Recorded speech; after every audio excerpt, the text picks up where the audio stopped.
Hiya, so it's one of the hottest days of the year so far. We're off on our travels down to Cornwall. We're doing a weekend surfing, and I just wanted to talk to you about hot weather and vans and what we do. Obviously we've got 2 dogs, so that factors in massively. We've got a van and it hasn't got an awning rail or an awning on it. So I ummed and ahed on what to do, and then I came up with an idea that I've got a massive sail, just not doing anything with it. So I bought 3 telescopic poles and I put that out, and it gives us a huge shaded area outside the van. This telescopic poles go in all 3 corners, and then they're kept upright via guide ropes, and that works really well for us, and it means we can pack it up dead quickly, and yeah, off we go. Gives the dogs somewhere to sleep as well. During the day, I keep all the shades shut. I pop the windows and keep as much sunlight out of the van as possible. When we're choosing pitches, we always try to go for shaded ones, but you know, sometimes it's first come first served and you don't get them. Regarding the dogs, we keep obviously a lot of hot water on board, cold water. I've got cooling mats. I've got a gel mat that I keep an eye on with them, and I also have got one of these cold surface mats. It's like the ones that you use in pillowcases, and that works really well. The dogs love lying on it. They'll always go and try and lay under the van if it's really hot as well. Obviously keep them out of sunlight as much as possible. If it's really hot, I don't try and keep their activities levels down. When we go to the beach, we've got a pet shelter for them. I take lots and lots of water, make sure they can swim, and they're really happy like at the beach. When we get back, I keep a lot of water bottles in the freezer, so if they are really hot, I can pack them around the dogs and cool them down really quickly that way. Then on top of that, like, we thought long and hard about these vests that you get, and I'm in 2 minds about vests. So there's a lot of things. The vests initially are really good. However, once they dry out, they then act as an additional layer and a coat on top of the dog. So who wants to be wearing a fur coat as it is and then have an extra layer on top? So if you aren't on it and you're busy, you could end up like really damaging your dog because you've kept an extra coat on them unnecessarily. On top of that, I give them treats, like a lot of ice treats, you know, to chew on to try and cool them down.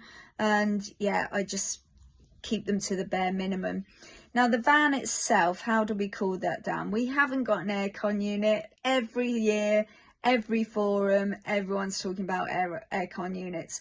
We haven't got one. We just we've got a Truma system. And we use the venting system on that. So the key thing to remember with the venting system is that you can't activate it while it's actively heating hot water or just the heating's on. So to make sure those are both set to off. And then I tend to put it on like more or less a couple of hours before we go to bed. And basically what it's doing is venting the whole system. It's venting the van. It's bringing all the cold air or the cooler air from outside in and then whacking it round your van. So it does bring the temperature down, so it's well worth doing it. I also use on top of that a little cooling system that I bought off of Amazon. It's got an internal part that, and I will show it to you. It's got an internal part that you put in the freezer, make sure it's a block of ice, and then you slip that into it, and then it just acts and blows cold air around your van. It's really nice. It's cheap as chips. It's only a little unit, but it does take the edge off of things when it's warm. So yeah, one of the things that I forgot to say about the venting, Obviously hot water may be an issue for you. It's never an issue for us because, you know, we don't use a venting system if we're if we're out and about doing wild camping. We only use it when we're on grid, so we only use it when we're in a camping site on hookup. And then you've got hot water facilities there. You can have a shower in the block, and you can wash up in the block. So it's really not a big issue for us. It may be for you, but not for us. It just makes it a nice ambient temperature to sleep at. And that's us. We have got pillows like that. We've got cool mats like the dogs' mats on them.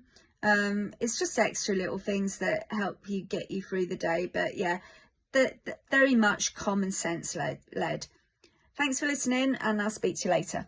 Right, so I'm parked up at the moment, and I'm not attached to any electrics, and I haven't got the gas turned on either. So just letting you know, if any warnings come up, that's the issue. So here's my main control panel.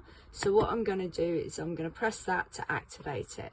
Then with the heating turned on, I'm going to check that it's turned off, which it is. Then I'm going to go to the hot water. I'm going to check that it's turned off, and it is. Then I'm going to go right across to the fan there, and then it's going to say off, but I'm going to toggle it to vent, and then I'm going to click in to say yes. And then you can go through whatever fan setting you want, and that's just taking everything, click in, that's just taking everything from the external air into the vent system.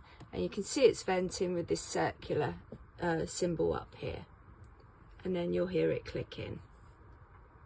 So I'm just going to turn that all off now.